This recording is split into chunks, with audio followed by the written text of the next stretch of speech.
Basketball star Brittney Griner is back on U.S. soil today after President Biden agreed to a prisoner swap with Russia that saw notorious arms dealer Viktor Bout freed from long-standing U.S. custody. The deal sparking all sorts of concerns, including that Bout will return to selling arms to America's enemies around the globe and that it will cause more countries and terrorist groups to kidnap Americans abroad. Let's bring in former Vice President Mike Pence. He's also the author of a new autobiography, So Help Me God. Mr. Vice President, thanks for being with us. Appreciate it. It's obviously good news that Brittney Griner is back on U.S. soil, but did the Biden administration give up too much to get her back?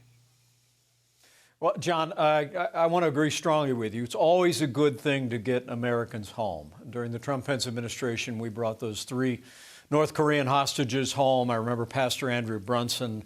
But it's always about what price do you pay? I mean, I'm so glad that that Brittney Griner has been restored to her family and can continue her career, but to have released one of the most dangerous arms dealers in the world at a time when Russia is advancing a heartless war in Ukraine alone, I think is ill-advised. What our administration did was bring pressure to bear, whether it be in negotiations with Turkey for the release of Pastor Brunson or with regard to North Korea to secure the release of Americans. But I'm glad she's home. I would that we had held out to get our Marine home as well. But at the end of the day, I'm deeply troubled that we released this dangerous international arms dealer at a time when Russia is at war in Ukraine and continuing to foment violence around the world.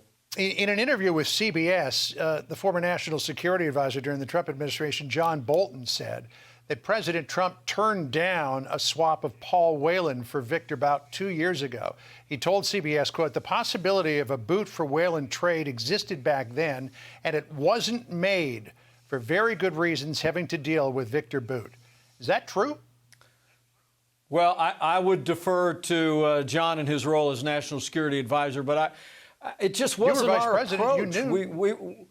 We weren't in the business of prisoner swaps. We weren't in the business of this kind of an uneven trade, John. So I wouldn't question that at all as having been the case. But you got to understand, we were constantly working to bring Americans home from captivity.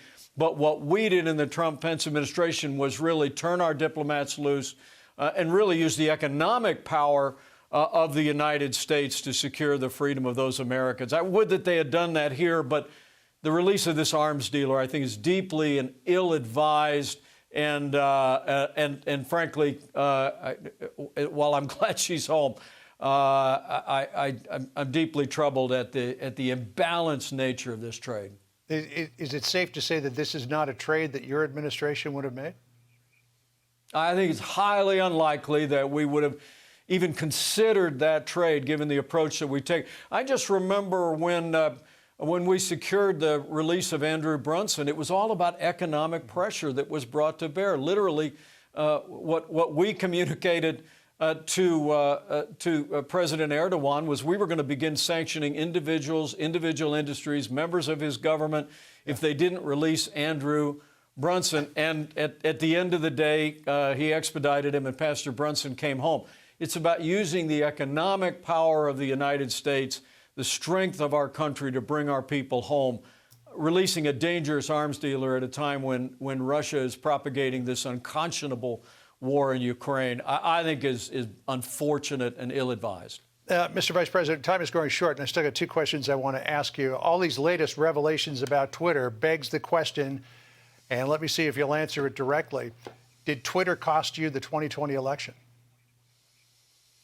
Well, look, what I want to say, and I wrote about this in my book, So Help Me God, is that what the revelations from Twitter now prove is frankly what we already knew, and that was that big tech and big media suppressed the truth about the Hunter Biden laptop story. Literally for a year and a half, big media completely ignored this, and as I wrote in my book, that was a disgrace. But I couldn't be more grateful to Elon Musk for essentially turning on the lights at Twitter and revealing to the American people that there was this shadow banning, that there was an active effort underway to prevent the sharing of the New York Post story.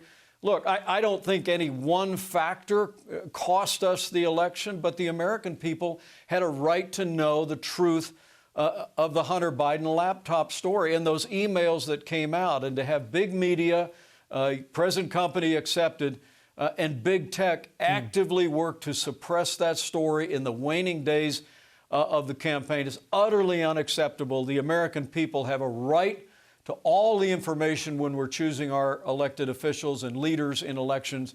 We clearly didn't have that, and I expect the new Republican majority is going to continue to put real daylight on this issue and work to make sure it never happens again. One last quick question, if I could. So help me God, your new autobiography traces your career from a young adult to the president, present rather. Not meaning to throw in any Freudian slips there. But a lot of people are looking at this and saying that this really is a de facto announcement that you're going to run. I know that you're going to take the holidays with Karen and your children, talk about this, decide what to do in terms of whether or not you're going to run for president. Which way are you leaning? Well, look, our hearts are always leaning toward finding a way to stand up for the conservative agenda and for the values that we've always advanced in our public career. And I'm looking forward to this Christmas. All of our kids, 2 of whom are in the military, are going to be home for the first time in 3 years. We're going to spend some time together, give prayerful consideration to it. But whether I'm a candidate or simply active in the cause, I'm never going to stop fighting for the policies I wrote about in the book that characterized my career in the Congress as governor of Indiana and as your vice president. It's those policies that left America stronger, more prosperous than ever before after 4 years of the Trump-Pence administration, and it's those policies to which we must return our nation in the next 2 years. Former Vice President Mike Pence, always good to spend time with you. Thank you. We'll check back in with you to see which way you're leaning here. Appreciate it.